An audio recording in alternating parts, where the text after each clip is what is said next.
November 24th, 2013. These are the newest SETI A images that they processed. You've got Inky in the middle and iSun coming up behind it there. Now, you notice that iSun is now appearing to be under Mercury. It's actually much further on the other side of it, about 25 million miles. Now, Inky is very close to Mercury. They're still giving us these dimensions: 4.8 kilometers for Inky, 3.5 kilometer diameter on iSun. They're saying Inky is larger, but let's look at the stereo placement on the two JPLs from today. Bottom is iSun, top is Inky. Notice Inky is just next to Mercury, right there, just past under it. iSun is back closer to Earth. Now, how would you determine that distance? Go to your JPL, excuse me, your iSun 3D, guys. Go straight up, just like the JPL does. Click on Mercury. It will give you the distance from iSun today at 25 million miles. Notice also they're got this iSun. The iSun may break apart on perihelion up now. And by looking at the distance and the difference in the size, and you're going to tell me that Inky is larger than Icon. Inky is 25 million miles closer to this camera than iSun, but iSun is supposed to be smaller. I say BS, guys. The camera's not lying to us. But you can pause this or rewind it and look at a certain section and pause it, guys, if I went too fast on any of this. But it's important to understand what I'm trying to show here. Again, these go up to the 22nd. Notice that.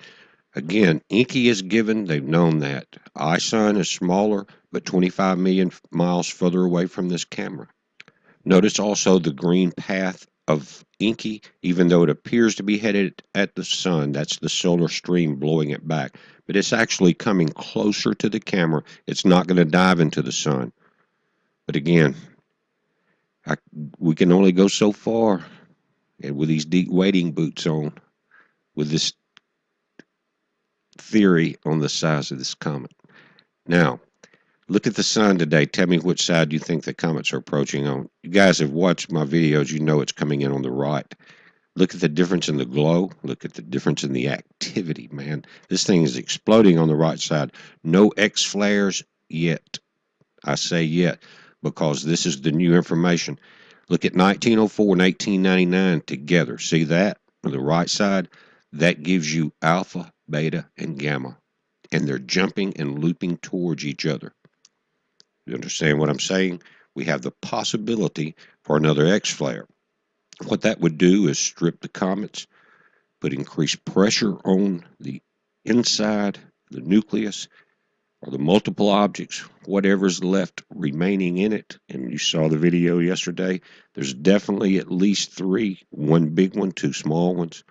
So that chance of any more flares will only put more pressure on it. Plus, it will build pressure on the sun, and we have a couple spots that are turning towards us also. Notice how big that big spot is that was centered Earth just a few days ago. It is not getting any smaller since it has turned, and that electrical connection with iSun that you saw there with that bow shock, they're hooking back up. Now, this is just a brief update, guys, and I'm doing a video that we've been talking about the communication during a blackout. It's coming up. I just wanted to get this update up this morning. Be safe.